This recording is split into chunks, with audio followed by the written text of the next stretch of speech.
صدیوں قبل اس دنیا پہ آپ جلوہ گر ہوئے تھے، لیکن ماحول کی شگفتگیاں بتاتی ہیں جیسے کوئی کل ہی گزر کے گیا ہو۔ زمیں سے آسماں تک، آسماں سے لامکاں تک ہے، کہاں کھولے تھے گیسو یار نے، خوشبو کہاں تک ہے۔ اور اہل ایمان حضور علیہ السلام کے ذکر دل نواز سے اپنے قلوب اور روحوں کی تسکین کا ساماں کرتے ہیں۔ سچی بات یہ ہے کہ حضور علیہ السلام کا ذکر سن کر جس شخص کے کلیجے میں ٹھنڈ نہیں پڑتی، اس کے سینے میں دھڑکنے والا دل کسی مسلمان کا دل ہی نہیں ہو سکتا۔ یہ ہو ہی نہیں سکتا کہ حضور کا ذکر ہو اور باطن کو قرار نہ پہنچے، روح کو تسکین نہ ملے۔ محب تو چاہتا ہے کہ کوئی میرے محبوب کا ذکر چھیڑے۔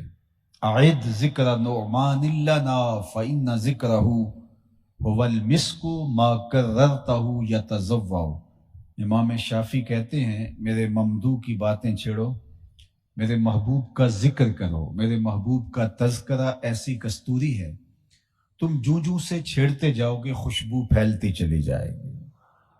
مطرب سے کہو کہ چھیڑے ذرا اس جان تمنا کا قصہ، فرقت کے بھیانک لمحوں میں کچھ دل کو سہارا ہو جائے۔ میں آپ کو ایک مجلس نور میں لیے چلتا ہوں جس کو منعقد ہونے کے لیے مسجد نبوی کا صحن میسر آیا۔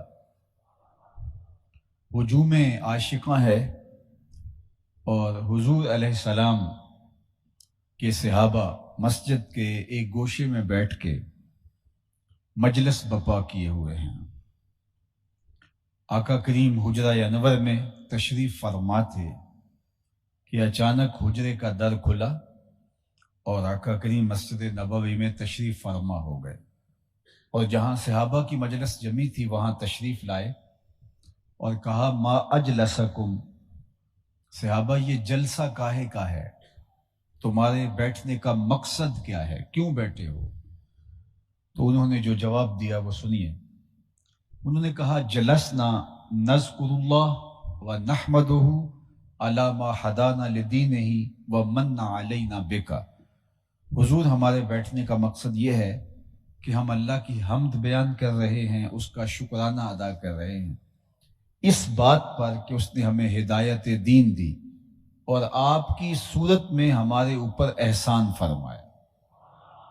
آج کی مجلس اس لیے بپا ہوئی ہے کہ آپ کی صورت میں جو اللہ کی نعمت ہمیں نصیب آئی، ہم اس پر اس کا شکر ادا کرنے کے لیے یہاں جمع ہیں۔ یہ ہے ہمارے بیٹھنے کا مقصود۔ اب بات تو سادہ سی تھی، لیکن آقا کریم نے فرمایا کہ مجھے قسم دے سکتے ہو، حلف اٹھا سکتے ہو کہ تمہارے بیٹھنے کا یہی مقصد ہے؟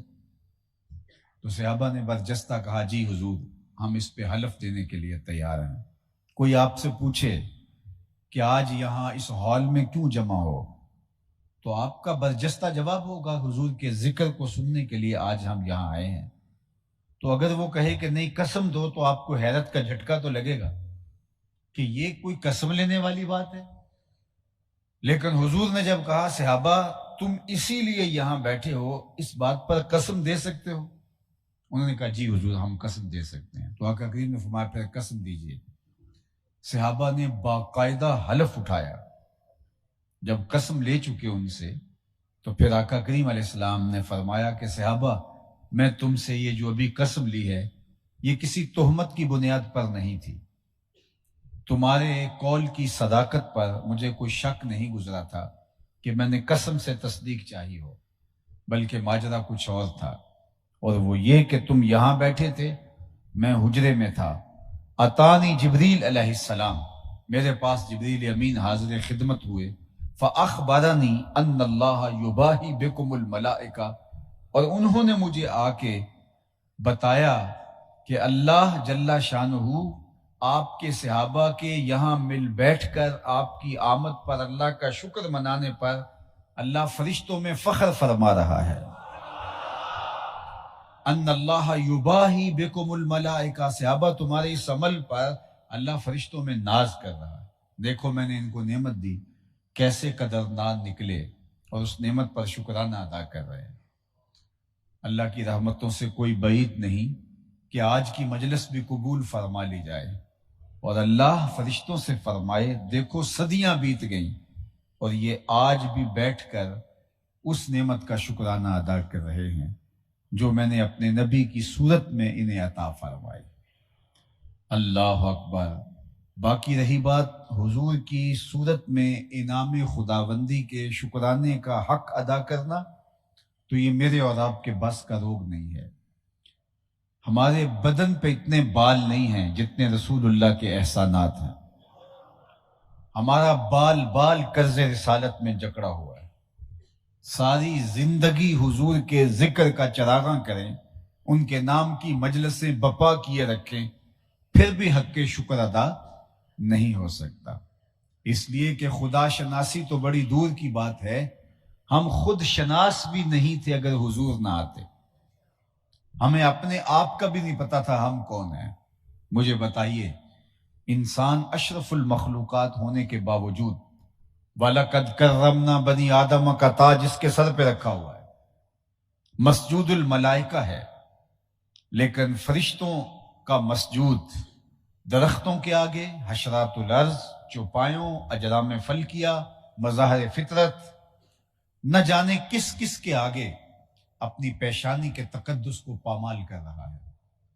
انسان کی تاریخ تو اتنی شرمناک ہے کہ یہ جو کانٹے سے کیچوا لگا کے مچھلی پکڑی جاتی ہے، اس مچھلی کو پکڑنے کے لیے کانٹے کے ساتھ جو کیچوا لگایا جاتا ہے، ایک زمانے میں یہ بھی انسان کا معبود رہا۔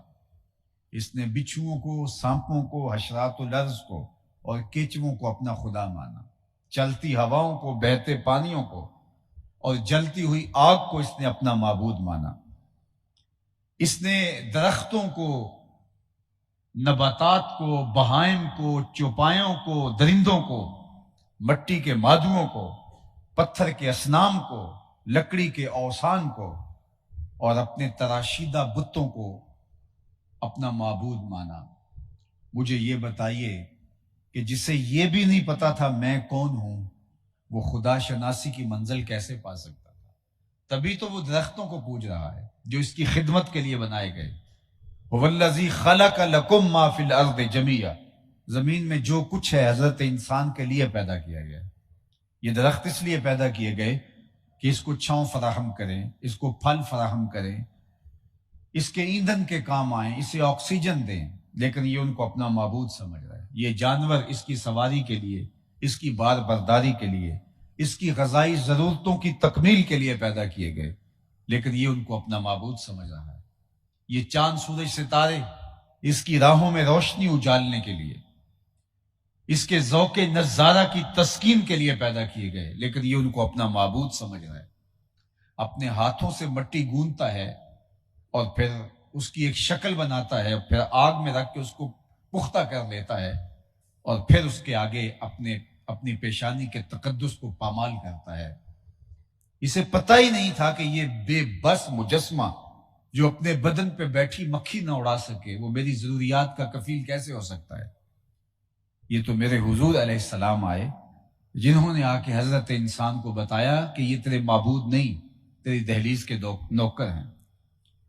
جن کو تو پوچھتا ہے یہ تیری خدمت کے لیے پیدا کیے گئے ہیں۔ نہیں تو دیکھ، چاند کو پوچھتا ہے نا، یہ دیکھ انگلی اٹھتی ہے اور وہ ٹکڑے ہو کے قدموں میں آتا ہے۔ سورج کی پرستش کرتا ہے، یہ دیکھ اشارہ ہوتا ہے، وہ بھاگتا ہوا عصر کے وقت پہ آتا ہے۔ درختوں کو پوچھتا ہے، جا میں نہیں تو ہی کہہ دے تمہیں اللہ کا رسول بلا رہا ہے، اور وہ بھاگتے ہوئے حضور کے قدموں میں آ کے سلامیاں دیتے ہیں۔ اللہ اکبر۔ اب انسان کو پتا چلا کہ میں کون ہوں۔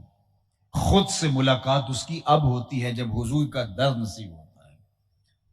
اب اس کا بدلہ ہوا لہجہ محسوس کیجئے۔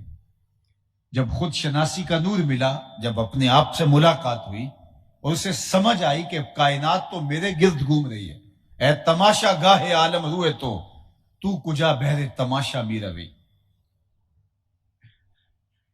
یہ اگر اتار لیں تو بہت اچھا ہو۔ وہ اقبال نے کہا تھا، نظارے کے لیے جنبش مژگاں بھی بار ہے، نرگس کی آنکھ سے تجھے دیکھا کرے کوئی۔ تو کبھی کبھی آنکھ کا جھپکنا بھی طبیعت پہ بوجھ بن جاتا ہے۔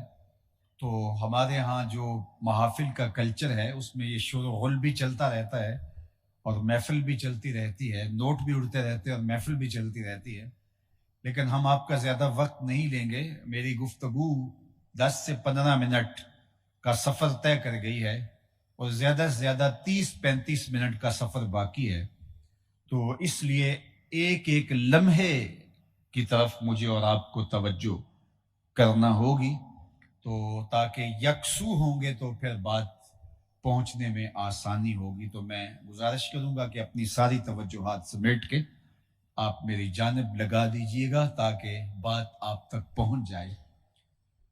تو بات کر رہا تھا کہ انسان جن کو اپنا معبود سمجھتا ہے اور اپنی پیشانی کا تقدس جن کے آگے پامال کرتا ہے، یہ اس کی خدمت کے لیے، اس کی نوکری کے لیے، اس کی ضرورت کے لیے پیدا کی گئی ہیں چیزیں۔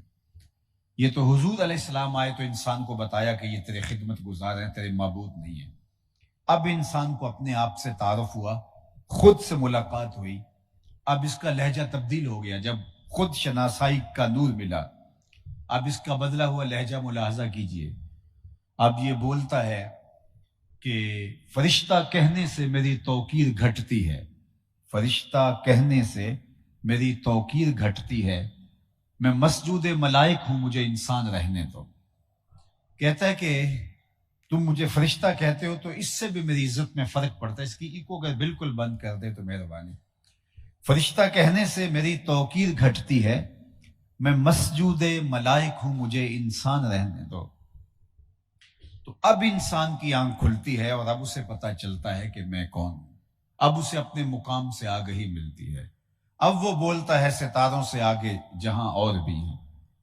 ابھی اس کو اپنے آپ سے ملاقات اور خود سے شناسائی کا نور نصیب ہوتا ہے۔ کانپتا ہے دل تیرا اندیشہ طوفان سے کیا، ناخدا تو، بحر تو، کشتی بھی تو، ساحل بھی تو، دیکھ آ کر کوچائے چا کے گریباں میں کبھی، کیس تو، لیلا بھی تو، صحرا بھی تو، محمل بھی تو، وائے ناکامی کہ تو محتاج ساقی ہو گیا، میں بھی تو، مینا بھی تو، مستی بھی تو، محفل بھی تو، آہ کس کی جستجو آوارہ رکھتی ہے تجھے، راہ تو، راہ رو بھی تو، رہبر بھی تو، منزل بھی تو۔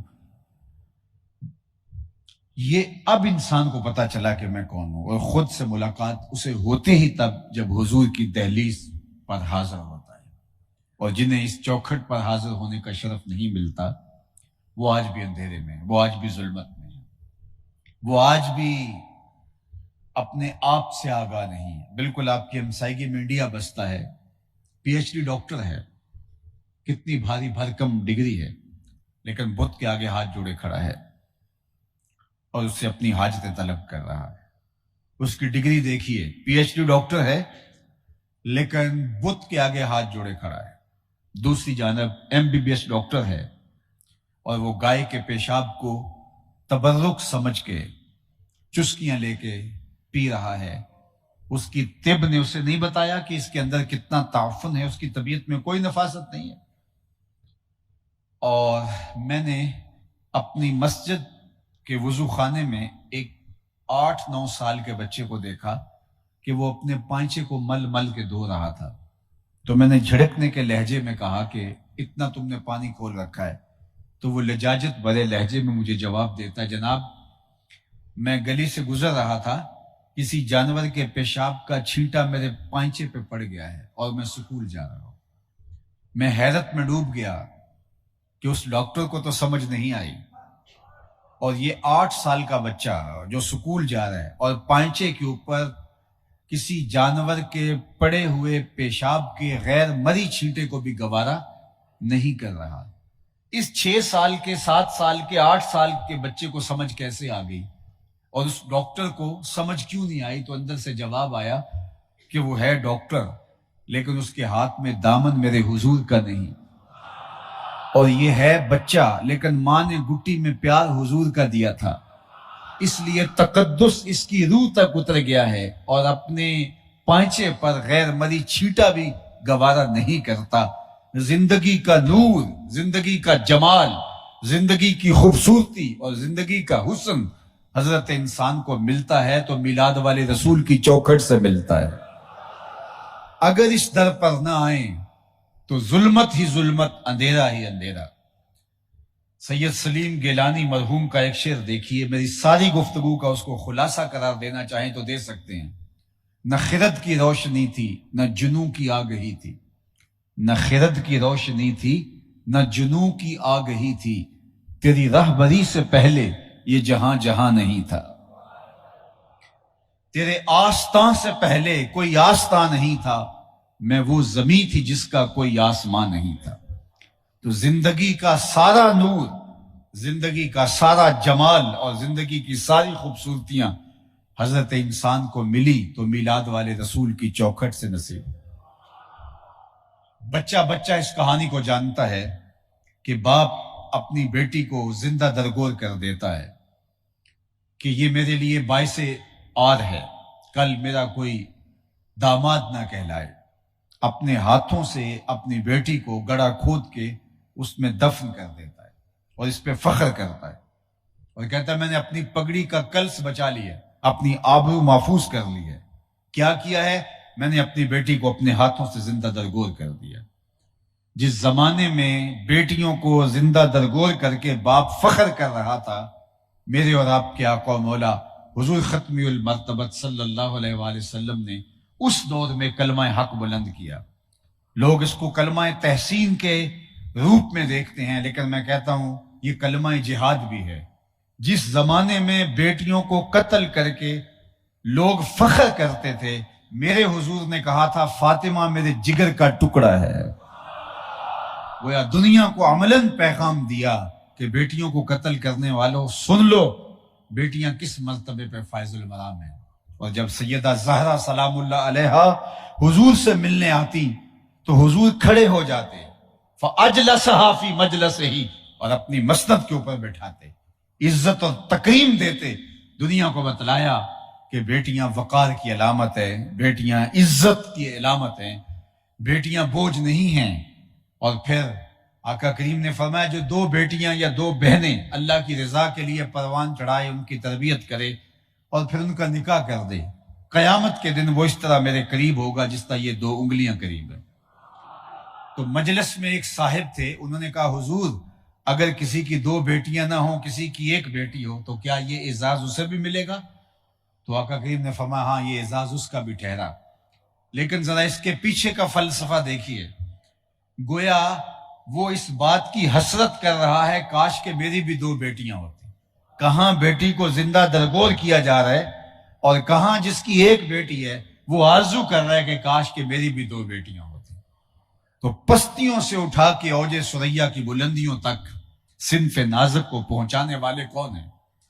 بیٹی کو تقدس کس نے دیا؟ تکریم کی مسند کے اوپر کس نے بٹھایا؟ اور وقار کی مسند کے اوپر بیٹی کو کس نے بٹھایا؟ جواب ملے گا میلاد والے رسول نے صلی اللہ علیہ وآلہ وسلم۔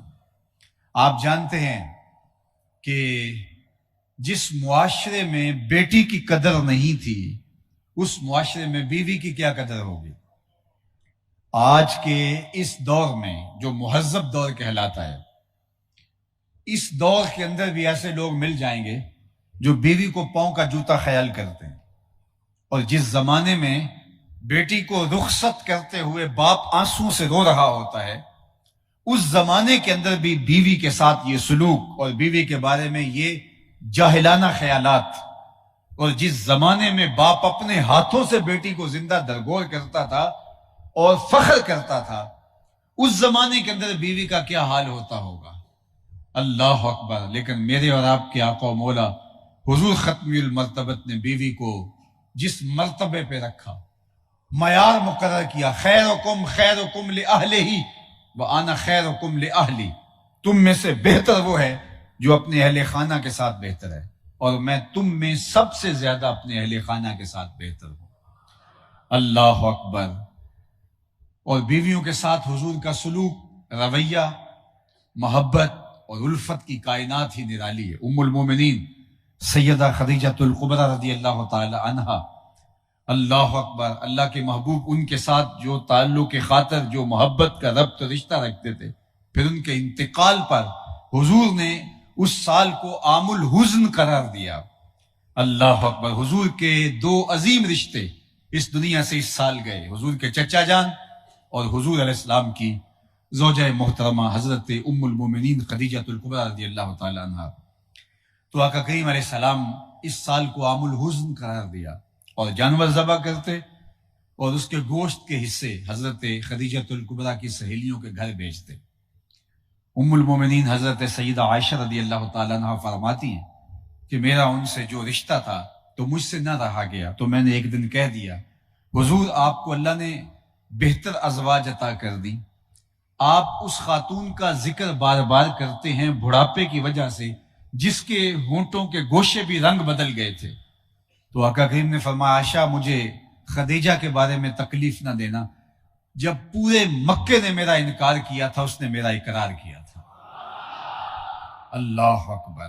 اور ام المومنین سیدہ عائشہ رضی اللہ تعالیٰ عنہ فرماتی ہیں کہ حضور مجھے حمیرہ کہہ کے پکارتے، اور ایک دن حضور نے فرمایا، بخاری میں ہے کہ عائشہ جب تمہارے دل میں میرے لیے کوئی ناراضگی ہوتی ہے تو مجھے اس وقت بھی پتہ ہوتا ہے، اور جب تم جو ہے وہ دوسری حالت میں ہوتی ہو تو اس وقت بھی مجھے پتہ ہوتا ہے۔ تو عرض کی حضور کیسے؟ فرمایا کہ جب تمہارے دل کے اندر کوئی ایسی بات نہیں ہوتی اور جب بات قسم کی آتی ہے تو تم کہتی ہو لا و رب محمد صلی اللہ علیہ وآلہ وسلم، مجھے محمد کے رب کی قسم، اور جب دل میں کوئی ایسی بات چل رہی ہوتی ہے تو اس وقت قسم کی نوبت آئے تو تم بولتی ہو لا و رب ابراہیم، مجھے ابراہیم کے رب کی قسم۔ تو ام المومنین سیدہ عائشہ رضی اللہ تعالیٰ عنہ کہتی ہیں کہ میں نے کہا ما احجر الا اسمک، حضور نام چھوڑتی ہوں دل میں آپ ہی بستے ہیں۔ اللہ اکبر۔ تو یہ حضور علیہ الصلوۃ والسلام کی رواداری، حضور کی کشادگی، ازواج کے لیے حضور کی محبت، تو زمانے کو بتایا کہ ان رشتوں کا کیا تقدس ہے۔ اللہ اکبر۔ آپ نے قرآن میں پڑھا حضور کی آمد سے قبل جو غلاموں کے ساتھ سلوک کیا جاتا تھا، تو اللہ نے قرآن مجید میں فرمایا کہ غلاموں کے ساتھ اور یتیموں کے ساتھ ان کے سلوک کی کہانیاں بیان فرمائیں، اور پھر ان کے ساتھ اچھا سلوک کرنے کی ترغیب دی۔ اور وہ لوگ جو یتیم کو دھکے دیا کرتے تھے، عملاً دھکے دیا کرتے تھے، تبھی تو قرآن نے کہا فَذَلِكَ الَّذِي يَدُعُّ الْيَتِيمَ، یہ وہ بد نصیب شخص ہے جو یتیم کو دھکے دیتا ہے۔ تو یتیم کو عملاً دھکے دیتے تھے اس لیے کہ وہ یتیم کو منحوس خیال کرتے تھے، وہ کہتے تھے کہ یتیم منحوس ہے، اس لیے ہم اپنے بچوں کو اس کے ساتھ کھیلنے کی اجازت نہیں دیں گے کہ وہ نحوست نہ در آئے۔ اور میرے اور آپ کے آقا مولا نے کیا فرمایا، آنا و کافل الیتیم کہاتین یوم القیامہ، ایسے دو مبارک انگلیاں جوڑ کر کے فرمائی، میں اور یتیم کی کفالت کرنے والا جنت میں ایسے قریب ہوں گے، حشر کے دن ایسے قریب ہوں گے جس طرح یہ میری دو انگلیاں قریب ہیں۔ کہاں یتیم کو دھکے دیے جا رہے ہیں اور کہاں یتیم کی کفالت کرنے والا حضور کا ساتھی بنتا ہے۔ اللہ اکبر۔ مجھے آپ بتائیے سب سے اچھا گھر اس کائنات میں کون سا ہے؟ تو کسی نے کہا جناب جو برلب سڑک ہے وہ گھر اچھا ہے، کسی نے کہا نہیں جناب جو عالی نسب سوسائٹی میں واقع ہے، وہاں انسان کی بنیادی ضروریات کا خیال رکھ کے اس سوسائٹی کو ڈیزائن کیا گیا ہے، لہٰذا وہ گھر اچھا ہے جو کسی خوبصورت اور جدید رہائشی سوسائٹی میں واقع ہے۔ کسی نے کہا شہر کے وسط میں جو گھر ہے وہاں انسان کے لیے بہت آسانیاں ہیں اپنی ضرورت کی جگہ تک پہنچنے کے لیے، وہ گھر اچھا ہے۔ کسی نے کہا نہیں جو برلب ساحل ہے، سمندر کنارے ہے، دور تک پھیلے ہوئے پانیوں کا منظر، نظارے تسکین پہنچاتے ہیں، وہ گھر اچھا ہے۔ کسی نے کہا دامن کوہ میں واقع گھر بہت اچھا ہے، کسی نے کہا پہاڑ کی چوٹی پر گھر بہت اچھا ہے، کسی نے کہا جو بہت کشادہ ہو۔ لیکن میرے حضور علیہ السلام نے ارشاد فرمایا سب سے اچھا گھر وہ ہے جس میں یتیم رہتا ہو اور اس کی عزت بھی ہوتی ہو، چاہے وہ 2 مرلے کا جھونپڑا کیوں نہ ہو، جس گھر میں یتیم کو پناہ دے دی جائے اور اس کو عزت کے ساتھ جس گھر میں رکھا جائے، وہ بادشاہوں کے محل سے بھی زیادہ اللہ کو محبوب ہے۔ اس پر اللہ کی رحمتیں اترتی ہیں اور فرشتے سلامیاں کرنے آتے ہیں ایسے گھر کو جس گھر میں کوئی یتیم رہتا اور اس کی تکریم اور اس کی عزت بھی ہوتی ہے۔ اللہ اکبر۔ ہمارے دین نے تو ہمیں یہاں تک ترغیب دی کہ جب بچے اکٹھے کھیل رہے ہوں اور تمہارا بچہ بھی ان بچوں میں کھیل رہا ہو اور تم نے اپنے بچے کو بلانا ہو تو اس کا نام لے کر اس کی آواز نہ دو، اس کو بیٹا کہہ کے آواز نہ دو، اس کا نام لے کے اس کو پکارو۔ عرض کی گئی جناب اس کو اگر بیٹا کہہ کے پکاریں گے تو حرج بھی کیا ہے، آخر وہ ہمارا بیٹا ہی تو ہے، اس کا نام لینا ضروری کیوں ٹھہرا ہے؟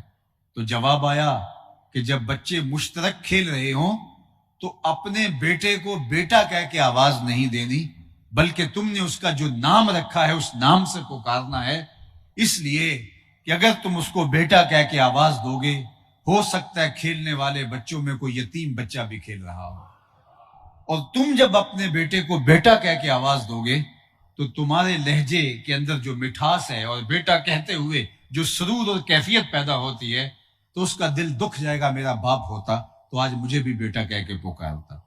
ہمارے دین نے بیوہ کے سامنے اپنی بیوی سے اظہار ملاطفت کرنے سے روک دیا۔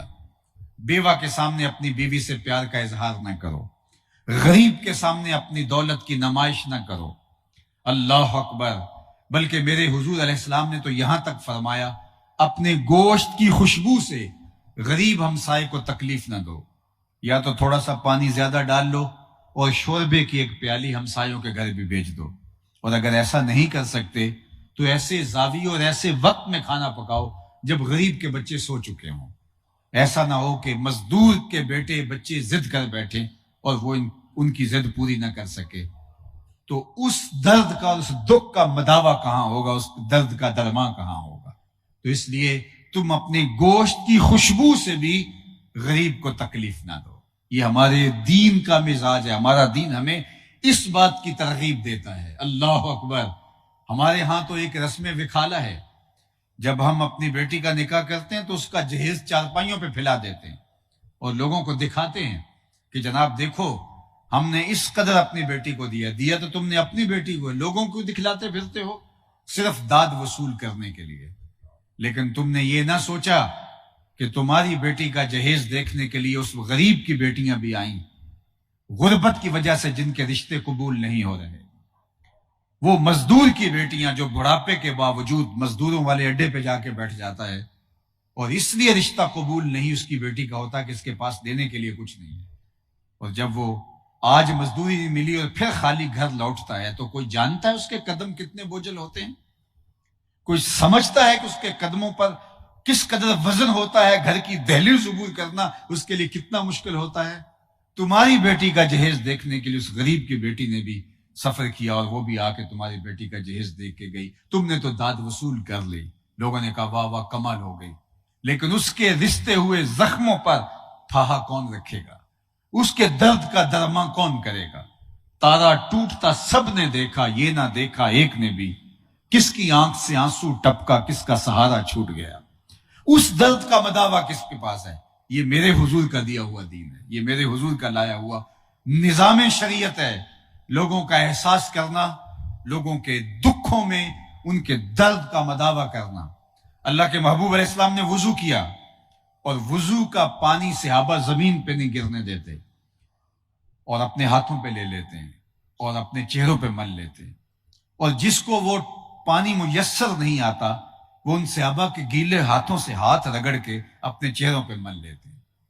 جب صحابہ کا یہ منظر دیکھا تو آقا کریم نے فرمایا ما حملکم علی ھذا، اے صحابہ بتا سکتے ہو تمہیں اس عمل پر کس نے ابھارا؟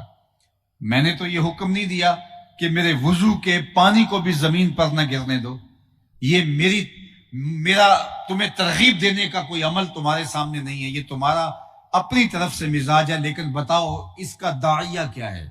ما حملکم علی ھذا، تمہیں اس عمل پر کہ میرے وضو کے پانی کو بھی زمین پر نہیں گرنے دے رہے کس چیز نے ابھارا؟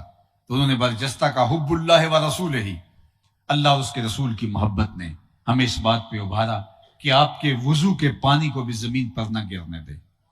آقا کریم نے ان کی اس محبت کی نفی نہیں کی، لیکن حضور نے ایک تاریخ ساز جملہ ارشاد فرمایا، صحابہ جو چاہتا ہے کہ اللہ اور اس کے رسول سے محبت کرے اور اللہ اور اس کا رسول اس سے محبت کرے، اس کو 3 کام کرنے ہوں گے۔ یعنی تمہارا یہ عمل کہ تم میرے وضو کے پانی کو زمین پہ نہیں گرنے دے رہے مقبول ہے، مستجاب ہے، لیکن کہیں اس عقیدت کے رنگ میں پورے دین کو اس طرح نہ سمجھ لینا کہ بس ہمارے لیے یہی کافی ہے اور باقی پورے دین سے اور باقی سارے معاملات حیات سے تم یکسر بے نیاز ہو جاؤ۔ نہیں، بلکہ فرمایا جو چاہتا ہے کہ اللہ اس کے رسول سے پیار کرے، اللہ اس کا رسول اس سے پیار کرے، تو اس کو 3 کام کرنے ہوں گے۔ سب سے پہلی بات فرمایا جب بھی بولے سچ بولے۔ دوسری بات فرمایا جب اس کے پاس امانت رکھی جائے تو اس میں خیانت نہ کرے۔ اور تیسری بات ارشاد فرمائی جو اس کی ہمسائیگی میں آ بسے تو ہمسائیگی کے حق کو ادا کرے۔ کہ تمہارا یہ عمل کہ تم میرے وضو کے پانی کو زمین پر نہیں گرنے دیتے، تمہارا یہ عمل بہت اچھا ہے، لیکن اس عمل کی کیفیت میں کہیں اس طرح نہ گم ہو جانا کہ تمہیں آداب شریعت بھول جائیں اور تم شریعت کی لازمی چیزوں کو فراموش کر دو۔ صاحبان مجلس میں آپ سے کہنا چاہوں گا، حضور کا میلاد مناؤ اور جی بھر کے مناؤ۔ اپنے گھروں میں چراغاں کر سکتے ہو، اپنی گلیوں میں چراغاں کر سکتے ہو۔ اپنے آقا کے میلاد سے بڑھ کر کیا خوشی ہے جو ہمیں مل سکتی ہے، لیکن کہیں یہ نہ ہو کہ میلاد منانے کا انہماک ایسا ہو کہ ہم ہمسایوں کے حق کو ہی فراموش کر دیں۔ ہم یہ سمجھیں کہ ہم عاشق رسول ہوتے ہیں اور ہمارا عشق ہماری زندگی کو تبدیل ہی نہ کر سکے، ہمارا عشق صرف جھنڈیوں تک محدود ہو، بنیروں پر لگائی جانے والی لائٹوں تک محدود ہو، ہماری زبان سے نکلنے والے نعروں تک محدود ہو۔ نہیں، بلکہ ہمارا عشق ہمارے رویوں میں اتر آئے، ہمارا عشق ہمارے انداز معاشرت میں اتر آئے، ہمارا عشق ہمارے کاروبار میں اتر آئے۔ حضور کا عاشق ہو اور دکان پہ بیٹھ کے کم تولے، یہ کیسے ہو سکتا ہے؟ حضور کا عاشق ہو، اس کی زبان پہ جھوٹ ہو، یہ کیسے ہو سکتا ہے؟ حضور کا عاشق ہو اور مارکیٹ میں 2 نمبر مال بیچے، یہ کیسے ہو سکتا ہے؟ عشق اس بات کا تقاضا کرتا ہے کہ جس سے عشق کیا ہے، جس سے محبت کی ہے، اس کی اداؤں کو اختیار کیا جائے۔ میرے استاد محترم فرمایا کرتے تھے یہ نہ ہو کہ لوگ تمہیں پوچھیں تم کون ہوتے ہو اور تم دیکھو کہو کہ جناب یہ دیکھو مذہب کے خانے میں اسلام لکھا ہے۔ آپ فرمایا کرتے تھے صاحب نہ تمہیں بتانا پڑے اور نہ کسی کو پوچھنے کی نوبت آئے، تمہاری وضاحت، تمہارا طرز زندگی، تمہارا انداز معاشرت، تمہارے رویے، تمہارا رہن سہن، تمہارا لوگوں کے ہمسایوں کے حق ادا کرنے کا انداز، تمہاری گفتگو کا سلیقہ اور طریقہ، تمہارا طرز حیات ایسا ہو، تم دور سے چلے آ رہے ہو، لوگ کہیں وہ دیکھو حضور کا غلام آ رہا ہے، حضور علیہ السلام کا عاشق آ رہا ہے۔ تو صرف ہمارا عشق ہمارے صرف لبوں پر ہی نہ ہو، ہمارا عشق صرف ہمارے بنیروں پر ہی نہ ہو، ہمارا عشق صرف ہماری گفتگو اور ہماری زبان کی نوک پر نہ ہو، بلکہ ہمارے اعضاء و جوارے میں، ہمارے رویے میں، ہماری رشتہ داریوں میں۔ دور سے تو بڑا اچھا لگتا تھا کہ یہ عاشق رسول ہے، لیکن کسی نے رشتہ داری کر کے دیکھی تو پھر پتا چلا کسی کی بیٹی بیاہ لائے تو اس کو لونڈی بنا کے گھر رکھ رہے ہیں اور زبان سے کہتے ہیں کہ اس جیسا زمانے میں کوئی نہیں۔ اب پتا چلے گا کہ کس طرح کا تو عاشق رسول ہے، تیرا رشتہ داروں کے ساتھ سلوک کیا ہے، تیرا دوستوں کے ساتھ سلوک کیا ہے، منڈی کے اندر تیرا رویہ کیا ہے، وعدہ کرتا ہے اس کی تکمیل کیسے ہوتی ہے۔ محمد دی زیارت محمد دے رنگ وچ اے ٹھگ بازیاں جانے پیارا محمد۔ میں اور آپ اپنے طرز زندگی کو یوں وضع کریں اور اس انداز سے اپنی زندگی گزاریں کہ دور سے لوگ پہچان کے کہیں کہ یہ حضور علیہ السلام کا غلام ہے، اور حضور علیہ السلام کے غلام ایسے ہی ہوا کرتے ہیں۔ سوامی لکشمن پرشاد ایک انڈین رائٹر ہے، اس نے کتاب لکھی، اس کتاب کا نام ہے عرب کا چاند۔ 250-300 صفحات پر مشتمل یہ کتاب اتنی خوبصورت ہے کہ جیسے سطروں میں چراغ رکھے ہوں، اس کو پڑھ کے ایمان تازہ ہوتا ہے۔ کسی نے سوامی سے پوچھا کہ مسلمانوں کے نبی کی سیرت پر اتنی خوبصورت کتاب لکھی جس کو پڑھ کے ایمان کو تازگی اور جلا ملتی ہے، تو خود مسلمان کیوں نہیں ہو گیا؟ تو سوامی لکشمن پرساد نے جو جواب دیا وہ تاریخ کے ریکارڈ پہ ہے۔ اس نے کہا جب مسلمانوں کے نبی کی سیرت لکھنے کے لیے امہات کتب سیر کا مطالعہ کیا تو میرے دل میں یہ جذبہ انگڑائیاں لینے لگا کہ میں اس نبی کا غلام کیوں نہیں بن جاتا۔ لیکن جب میں دور موجود کے مسلمانوں کو دیکھا تو میں نے کہا میں ہندو ہی ٹھیک ہوں۔ تو کیا میرا اور آپ کا رویہ لوگوں کے اسلام لانے کے لیے رکاوٹ تو نہیں بن رہا؟ یہ مجھے سوچنا ہوگا۔ میں نے کسی جگہ پہ کہا تھا اور بڑے زور سے کہا تھا کہ بر صغیر پاک و ہند کے اندر پیغمبر نہیں آئے، بر صغیر پاک و ہند کے اندر جو ہے وہ صحابی نہیں آئے، اولیاء آئے ہیں، بزرگ آئے ہیں، اور انہوں نے آ کر کے، وہ بھی عرب تاجر آئے تھے، اور انہوں نے آ کر یہاں لوگوں کو دین دیا اور لوگ اسلام قبول کر لے۔ چند لوگ یہاں آئے اور اپنے ساتھ اسلام لے کر آئے، اور آج بر صغیر پاک و ہند کے اندر جو ہے وہ دنیا کے اوپر بسنے والے لوگوں کا آدھا حصہ صرف یہاں بستا ہے، صرف بر صغیر پاک و ہند کے اندر۔ تو یہ اتنی بڑی مسلمانوں کی تعداد کیسے ہو گئی؟ یہاں تو سے کوئی پیغمبر نہیں اٹھا، لیکن جو آئے انہوں نے کردار اتنا اچھا چھوڑا کہ اس کردار کی چمک سے، اس کردار کے زور سے لوگوں کے سینے میں ایمان کا نور اترا۔ آج عرب کے لوگ، آج عجم کے لوگ، بلاد اسلامیہ کے لوگ پورے یورپ میں، پورے امریکہ میں، آسٹریلیا میں اور دیگر بلاد غرب میں پھیلے ہوئے ہیں، اور ہمارا کبھی جانا ہوتا ہے تو والدین کہتے ہیں کہ جناب کوئی طریقہ بتاؤ کہ ہم اپنی اولاد کو کس طرح اس ماحول سے بچا سکیں۔ وہ تو چند لوگ آئے تھے اور کفر میں انہوں نے آ کے اسلام کا جھنڈا گاڑ دیا، اور آج انہی کی اولادیں یورپ میں ہیں، اور آج وہ اس فکر مند میں ہیں ان کو مسلمان کیا کرنا ہے۔ وہ کہتے ہیں بتائیے ہم اپنی اولادوں کو یہاں کیسے بچا سکیں؟ تو پھر ہمیں سوچنا ہوگا کہ ہم کس طرح کے مسلمان ہیں۔ مسلمان کے اندر جب زور ہوگا تو وہ اثر انداز ہوگا۔ شیخ سعدی فرماتے ہیں میں حمام میں گیا اور وہاں میں نے مٹی دیکھی، اس سے خوشبو آ رہی تھی۔ میں نے اس کو کہا تو مشک ہے، عنبر ہے، کستوری ہے؟ اس نے کہا میں مٹی ہوں، لیکن میں چند دن پھول کی صحبت میں رہی ہوں۔ جمال ہم نشیں در من اثر کر، وگرنہ من ہما خاکم کے ہستم۔ میرے ہم نشیں کا جمال میرے اندر سرایت کر گیا، ورنہ ذات کی تو میں مٹی ہوں، لیکن پھول کا رنگ ڈھنگ اور پھول کی خوشبو میرے اندر بس گئی ہے۔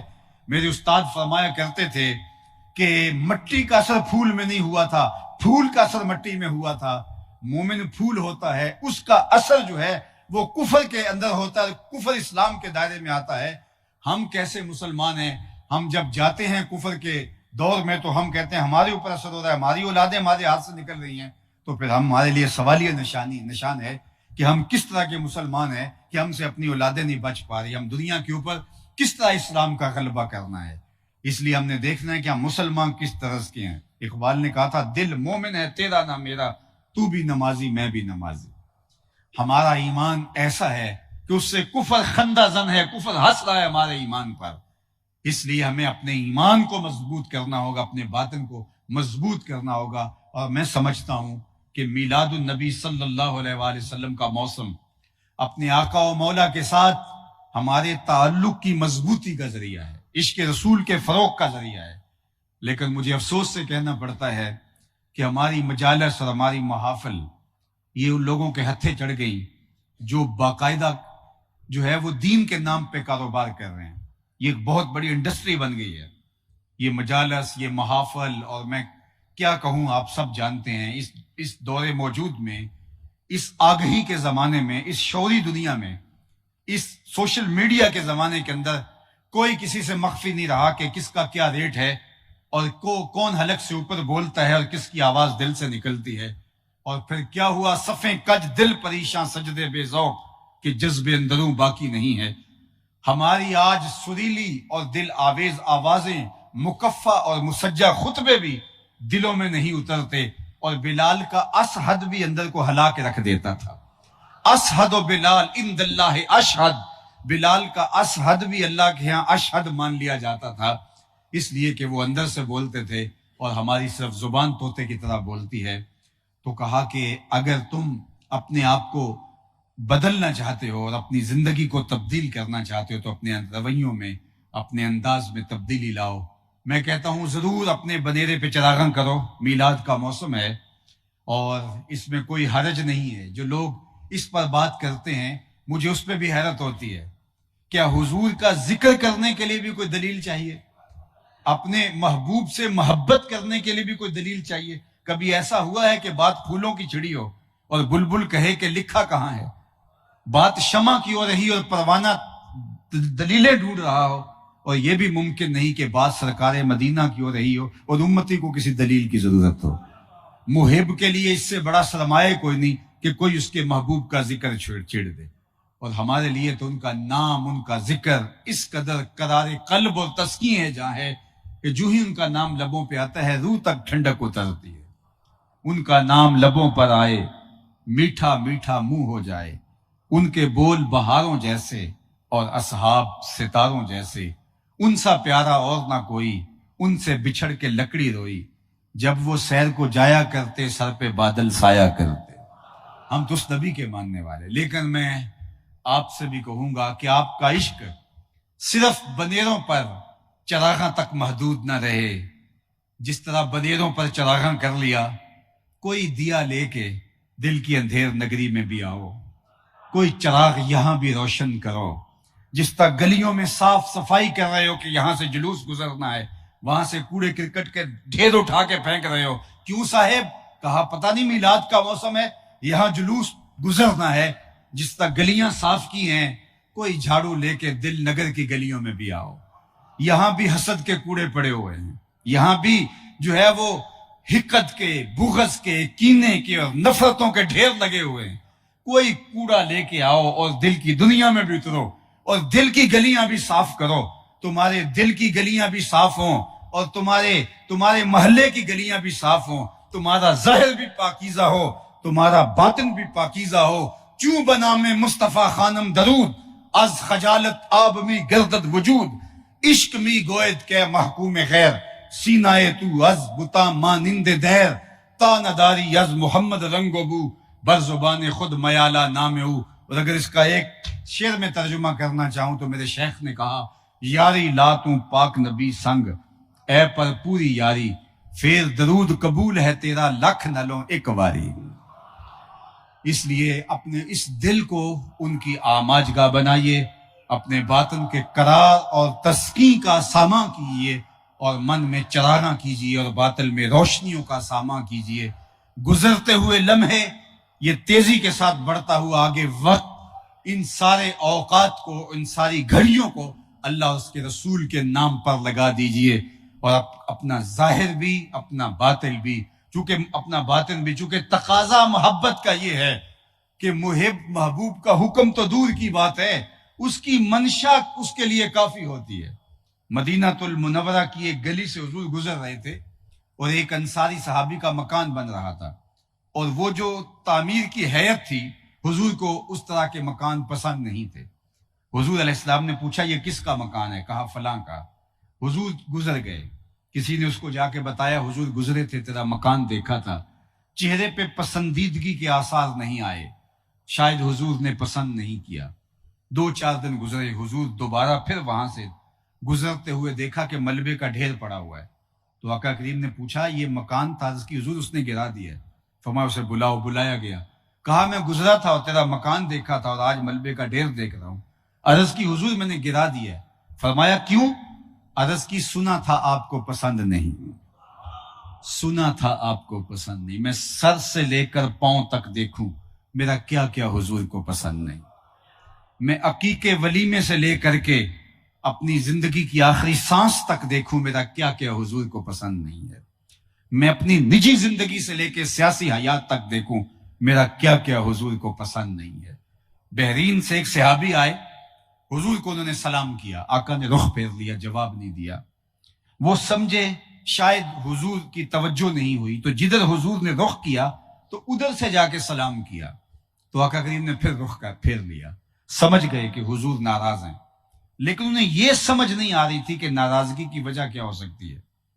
تو وہ صحابہ سے پوچھنے لگے کہ میں ایک عرصے کے بعد آیا ہوں، میری سمجھ میں نہیں آ رہا کہ حضور کی ناراضگی کا سبب کیا ہے، تم کچھ جانتے ہو تو مجھے بتاؤ، حضور مجھ سے ناراض ہیں۔ میں نے سلام دیا، حضور نے قبول نہیں کیا، پھر دوسری مرتبہ دیا، حضور نے قبول نہیں کیا، تمہیں کوئی معلوم ہے کہ حضور کی ناراضگی کا سبب کیا ہو سکتا ہے؟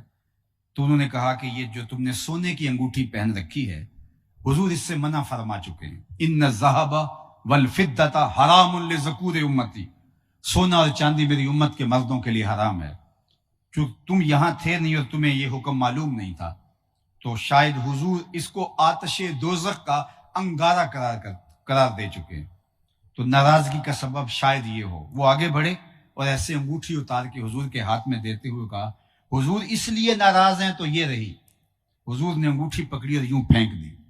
ناراضگی کی وجہ بھی یہی تھی۔ بیٹھ گئے، مجلس چلتی رہی، جب اختتام کو پہنچی، لوگ اٹھ کے گھروں میں جانے لگے اور یہ بھی پلٹے، تو کسی نے توجہ دلائی، جناب وہ انگوٹھی تو اٹھا لو، تم تو شرعاً نہیں پہن سکتے، تمہاری بیوی تو پہن سکتی ہے، تو تم اس انگوٹھی کو اٹھا لو۔ تو صحابی کا جواب سنیے، اور میری گفتگو اختتام کو پہنچی۔ اس صحابی نے کہا، واللہ لا آخذہ ابدا وقد طرحہ رسول اللہ صلی اللہ علیہ وآلہ وسلم۔ اس نے کہا، اللہ کی قسم میں اس پڑی ہوئی انگوٹھی کو کبھی بھی نہیں اٹھاؤں گا جس کو میرے حضور نے پھینک دیا ہے۔ میں اور آپ ذرا اپنے اوپر غور کریں، ہم کوئی ایسی رسم تو نہیں اٹھائے پھر رہے جو حضور نے پھینک دی ہے، کوئی ایسی عادت تو نہیں اٹھائے پھرے جو حضور پھینک دی ہے، کوئی ایسا طرز زندگی تو نہیں اٹھائے پھر رہے جو حضور علیہ السلام نے پھینک دیا ہے۔ اگر تو ایسا ہے تو پھر ہمیں حضور کی خوشنودی کے لیے اس کو پھینکنا ہوگا، لیکن اگر زندگی ہم اپنی خواہش کی گزار رہے ہیں، جس طرح ہم چاہتے ہیں، جس طرح ہمارا نفس ہم سے تقاضا کرتا ہے، اور ہم کہتے ہیں کہ جناب ہم صرف حضور کو اس بات سے راضی کر لیں گے، آپ خود فریبی میں مبتلا ہیں۔ حضور علیہ الصلوۃ والسلام اس بات پہ راضی ہیں کہ کوئی بندہ میرے بتائے ہوئے طریق کے مطابق چلے۔ فرمایا جو میری سنت پہ عمل کرے گا اللہ اس کو 4 چیزوں سے نوازے گا، المحبت فی قلوب البررہ والہیبت فی قلوب الفجرہ والسعۃ فی الرزق والسقۃ فی الدین۔ اور دوسری جانب فرمایا جس نے میری سنت سے منہ موڑا اس سے میرا کوئی تعلق اور واسطہ نہیں ہے۔ آئیے میں اور آپ آج کی اس مجلس نور میں یہ عہد کر کے جائیں کہ اپنی ساری زندگی حضور کے نام پہ لگا دیں گے اور اپنا جینا مرنا حضور علیہ الصلوۃ والسلام کی راہوں کے مطابق مرتب کر لیں گے، پھر یہ دنیا بھی ہماری ہے، وہ جہاں بھی ہمارا ہے۔ اقبال کے سارے کلام کا رس نچوڑیں تو خلاصہ یہ نکلتا ہے کہ محمد سے وفا تو نے تو ہم تیرے ہیں، یہ جہاں چیز ہے کیا لوح و قلم تیرے ہیں، وآخر دعوانا ان الحمدللہ رب العالمین۔